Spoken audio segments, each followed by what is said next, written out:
어제까지 이사야서 설교 이제 본문이 있었는데요. 오늘 제가 어떤 본문을 하게 될까 찾아보다가 시편 63편 1절이 나와서 얼마나 눈물이 핑 돌면서 얼마나 감사한지, 이렇게 귀하고 리치한 말씀, 정말 곱씹어도 곱씹어도 끝이 없는 영광스러운 말씀을 제가 전할 수 있는 특권이 있다는 것 자체가 너무나 감사했습니다. 사람들은 연애를 할 때, 결혼하기 이전에 서로의 관계를 보면 한 남자와 한 여자이지만, 결혼을 하고 난 뒤에는, 그리고 결혼식을 마친 후에는 이제는 나의 남자, 나의 여자, 나의 남편, 나의 아내가 되는 그 과정을 생각했습니다.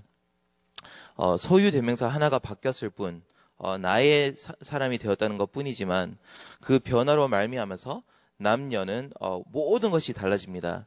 삶의 변화와 먹는 음식이나 삶의 방향이나 아니면 삶의 가치들, 모든 것이 생활 패턴까지도 달라지면서 소유대명사 하나 바뀐 그 삶이 얼마나 위력적인 삶인지를 생각하게 됩니다. 하물며 두 사람이 나의 사람이라고 고백하게 되는 그 장면으로 인해서 모든 것이 달라진다면, 하물며 신이라고, 하나님이라고 부르는 그 존재가, 어렴풋이 이론적으로 알던 그 존재가 이제는 나의 주님, 나의 하나님, 소유대명사가 바뀌면서 나의 하나님이 되실 때 우리의 삶이 얼마나 폭발적인 변화가 있는지를 살피기 원합니다. 여러분, 1절에 보면 다윗은 하나님이여 주는 나의 하나님이시라, 이렇게 고백을 시작하면서 시편 63편의 모든 내용이 이어집니다. 1절부터 4절에 있는 모든 양상들은 하나님께서 나의 하나님이 되시는 어떤 증상이라고 할 수 있습니다. 하지만 가장 근본적인 변화는 엘로힘이라고 생각하던 그 신, 그 하나님이 나의 하나님이 되는 그 장면입니다. 다윗의 고백은 그 하나님이 나의 하나님이시라는 것인데, 여기서 신앙적인 지식이 신앙생활로 바뀌고 신앙적인 이론이 체험으로 바뀌는 가장 큰 전환점이 됩니다. 바로 하나님이 나의 하나님이 될 때, 어릴 때부터 즉 배워왔던 아브라함의 하나님, 야곱과 이삭의 하나님이 이제는 나의 하나님이십니다라는 그 고백으로 이어지는 순간이 우리의 생애 가장 귀한 순간인 줄 믿습니다. 그 변화가 아침마다 새롭게 일어나면서 우리의 신앙생활이 더욱더 증폭되기를 바랍니다.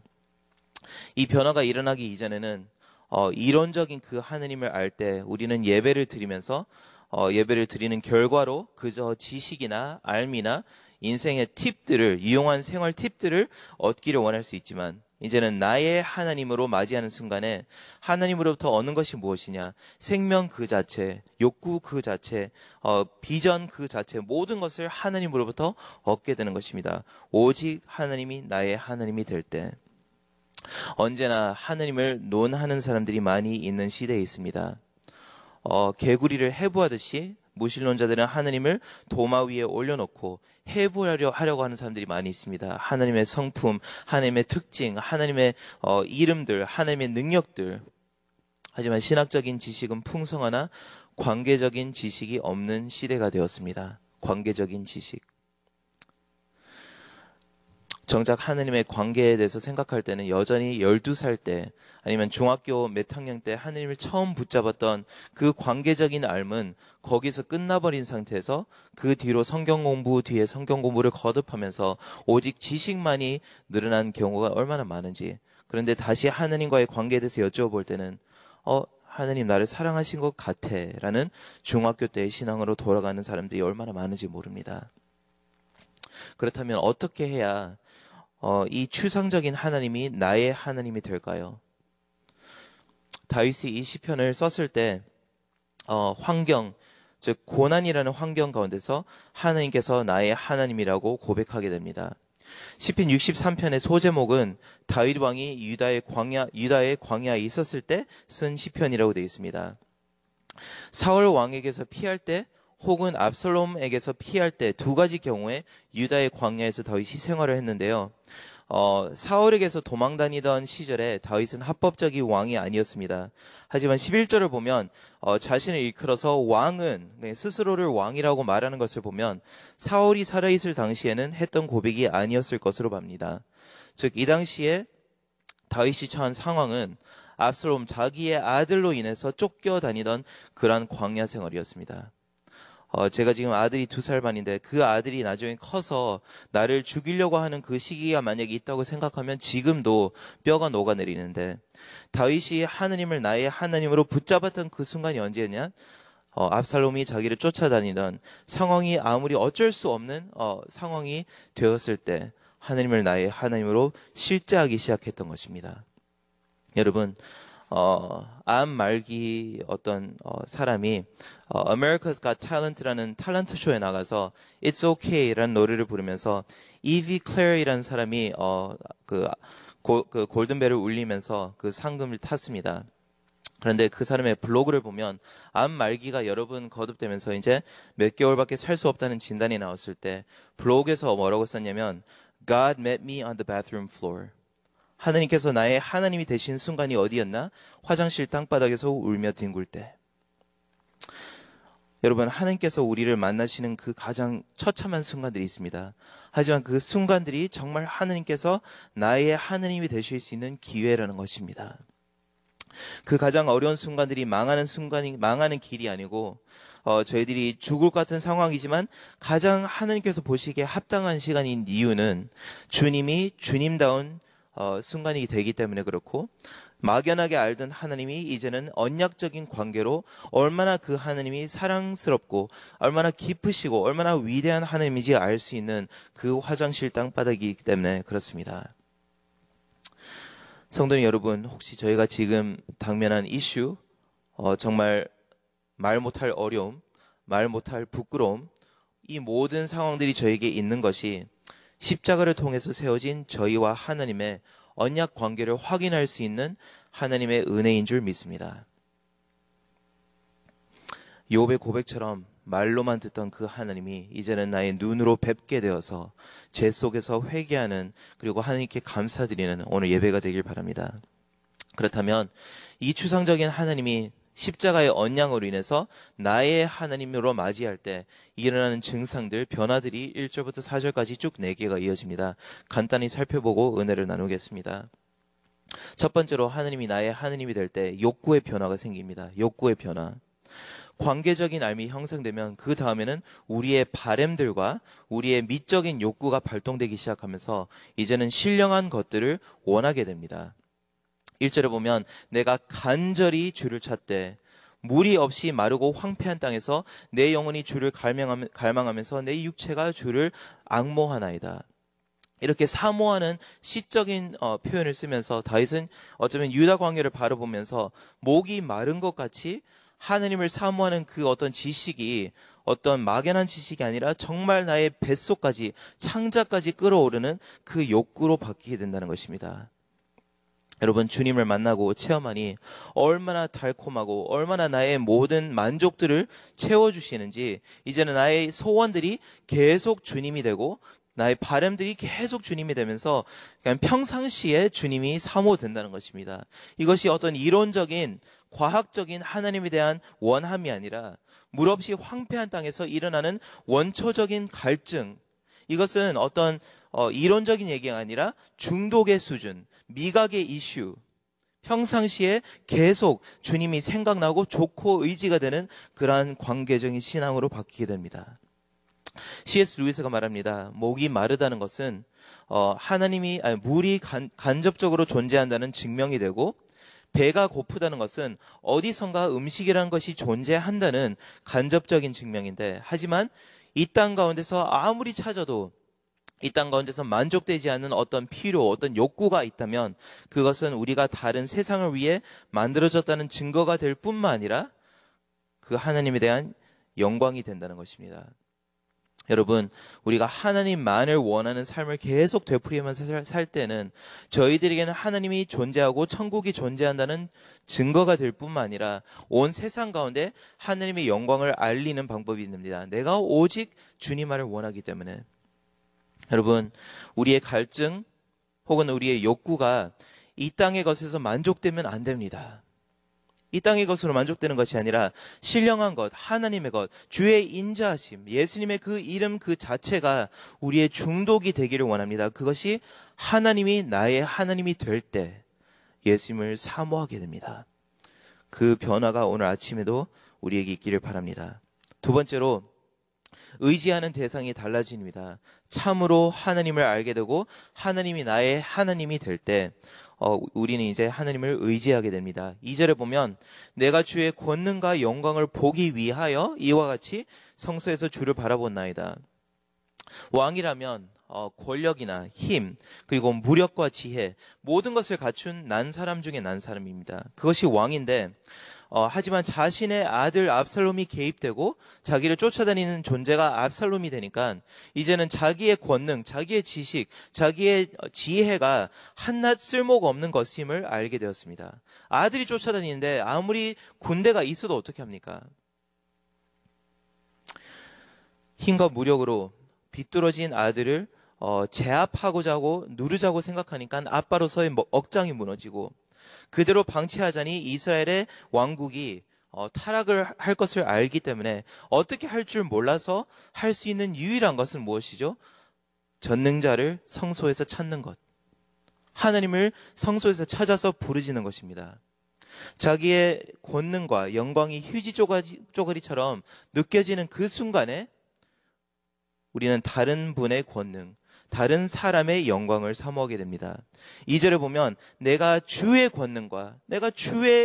권능과 영광을 보기 위해서 아침 일찍 성소에 나왔던 것입니다. 저희가 왜 이렇게 새벽부터 주님을 찾습니까? 잘 훈련된 어떤 제자의 삶도 있겠지만 저희들이 아침에 일찍부터 주님을 찾는 것은 나의 능력과 나의 지혜로 감당할 수 없는 그 무엇인가가 다른 분의 지혜, 예수님의 권능, 하나님의 주권을 찾게 만들기 때문에 그렇습니다. 오늘 아침 모인 이유가 내가 어쩔 수 없는 상황, 나의 의로움과 나의 능력으로 극복할 수 없는 그 상황 때문에 저희들이 오늘 아침에 나와서 주님의 이름을 부르는 줄 믿습니다. 예를 들게요. 어쩔 수 없는 내 죄성, 갈수록 신앙생활을 하면서 뚜렷해지는 나의 단점들, 그리고 바뀌지 않는 내 모습, 신앙이 없는 남편, 돌아오지 않는 아내, 철들지 않은 자녀, 극복할 수 없는 사회생활, 무력으로 해결할 수 없는 일들이 태산처럼 쌓이는 것이 여러분 하나님의 보화와 같은 은혜입니다. 왜냐하면 주의 권능, 주의 능력을 사모하게 되기 때문에 그렇습니다. 내가 주권자가 아니라 주객이 원래대로 돌아가면서 이제는 하나님의 권능, 하나님의 영광을 평생 사모하시는 여러분이 되시길 축원드립니다.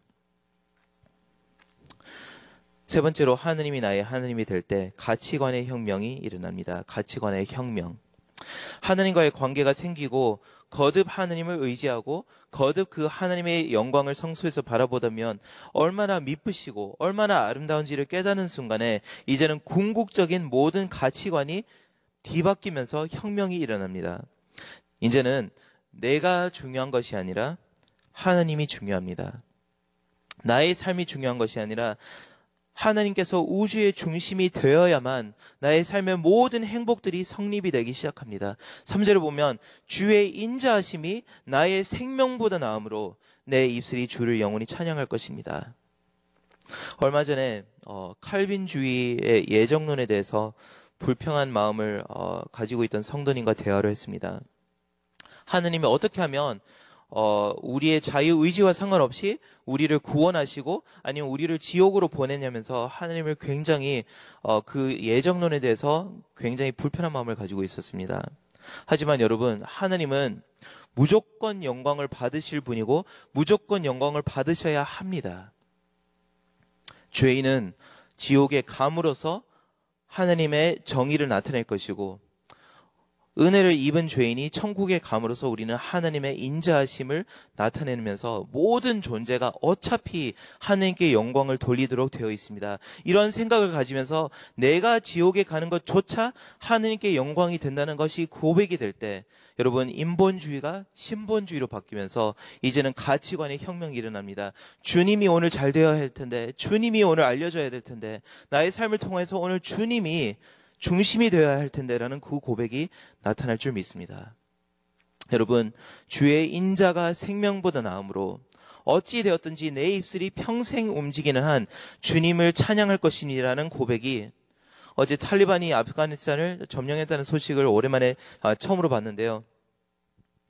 여러분, 이러한 사회의 변혁 상황 가운데서도, 아무리 어려운 상황 가운데서도, 미국의 정치적인 이런 어려운 상황 가운데서도 내 입술이 평생 주의 인자하심을 고백하면서, 그 인자하심이 나의 생명보다 낫다는 고백은 오직 하나님이 나의 하나님이 된 사람만이 할 수 있는 고백입니다.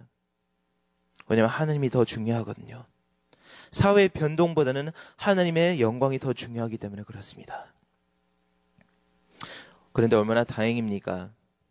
평생 영광과 존귀와 찬양을 받으실 그 하느님께서 예수님을 우리에게 보내주셔서 이제는 우리도 그분의 영광에 참여하도록 태초부터 하나님이 주권적으로 결정을 하셨습니다. 하느님께서는 그러한 인격자이시면서 우리에게 그 은혜를 주시는데 얼마나 감사합니까? 실로 주의 인자하심이 우리의 생명보다 낫습니다. 마지막 4절에 하나님께서 나의 하나님이 되실 때 나타나는 마지막 변화, 마지막 변혁, 그것은 영원히 흔들리지 않는다는 것입니다. 우리는 영원히 흔들리지 않습니다. 이렇게 선한 주님, 맛볼수록 달콤해지고 욕구가 달라지면서 신뢰할수록 흔들리지 않고 인격이 완벽하신 주권자이신 이 하나님을 계속 사랑하다 보면 성도님의 특징이 어떻게 되냐? 영원히 흔들리지 않습니다. 4절, 이름으로 나의 평생에 주를 송축하며 주의 이름으로 말미암아 나의 손을 들리이다.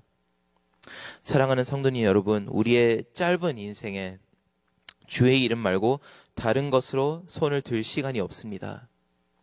송축할 만한 것들이 다 소진되면서 80년의 인생 가운데 여러분 평생 흔들리지 않은 한 가지, 그것이 무엇이냐? 우리의 주님밖에 없습니다. 이것을 잘 이해를 해야 되는데요.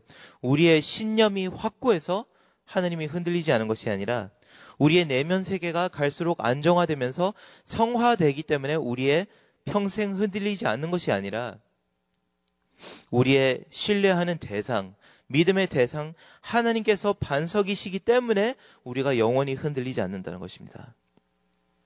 즉 나의 신념이 확고한 것이 아니라 하나님께서 뚜렷하게 언제나 그 중심에 계시기 때문에 우리는 영원히 흔들리지 않습니다. 개혁주의의 꽃은 어쩌면 성도의 견인, 우리가 영원히 흔들리지 않는다는, 하나님께서 구원을 하셨다면 무조건 천국으로 인도하신다는 그 믿음이 너무나 소중합니다. 우리는 영원히 평생 우주 끝까지 도망을 치더라도 하나님의 사랑으로 인해서 우리는 벗어날 수 없습니다. 하나님의 존재로부터, 하나님의 구원으로부터 벗어날 수 없는 그 은혜를 우리가 입었다는 것입니다. 평생에 주님께 송축될 만한 삶을 산다는 것입니다. 무조건. 하나님이 위대하시기 때문에 우리는 영원히 흔들리지 않습니다. 여러분, 저희들의 의지로, 저희들의 믿음의 단계로 인해서, 심지어 우리 믿음의 퀄리티로 인해서 우리가 평생 주님을 따를 수 있으리라는 그 생각을 하지 마시기 바랍니다. 우리가 오늘 아침에 깨어났을 때 믿음이 있는 크리스천이일 수 있는 것이 하나님의 은혜였습니다. 보존시켜 주시는 하나님의 은혜. 우리는 세상 끝날까지 주의 이름으로 말미암아 손을 드는 주님의 자녀로 남을 줄 믿습니다. 여러분, 이 모든 혜택들, 이 모든 변화들을 어떻게 우리에게 임하게 되는 것일까요? 앞서 말했던 것처럼 고난으로 인해서 우리의 하나님이 되시지만 여러분, 참으로 하나님께서 나의 하나님이 되는 방법은 오직 한 가지 방법밖에 없습니다. 나의 고난이 아니라 예수님의 고난으로 인해서, 예수님께서 그 고난을 겪으셨기 때문에 이제는 하나님이 나의 하나님이 되는 것입니다. 예수님께서는 평생 하나님을 일컬으실 때 아바, 아버지라고 불렀습니다. 하지만 십자가에서 그 누구보다 친근하고 밀접했던, 농밀했던 하나님과의 그 관계가 이제는 십자가에서 다윗이 뭐라고 부르짖죠? 다윗이 오늘 시편에 썼던 말 그대로인데요. 나의 하나님, 나의 하나님, 어찌하여서 나를 버리시나이까? 그래서 아버지라고 부르셨던 그 분이 이제는 엘로힘으로 바뀌면서 엘리 엘리 라막사막단이라고 부를 정도로 예수님께서는 친근했던 그 아버지와의 관계가 이제는 객관적인 어떤 하나님이 되시면서 어떻게 됐죠? 예수님께서 죄가 되시면서 죄의 본체가 되시면서 이제는 우리가 나의 하나님에서 이제는 나의 아버지로 예수님을 하나님을 부를 수 있는 그 은혜가 주어졌습니다. 그래서 예수님의 복음으로 인해서 이제는 막연했던 하나님이 나의 하나님이 될 뿐만 아니라 이제는 한 단계 나아가서 그 모든 아름다운 변화를 일으키시는 하나님이 나의 아버지가 되는 순간이 복음의 역사입니다. Thank you, Lord Jesus. 주님께 감사드리면서 오늘 아침 기도로 마치겠습니다.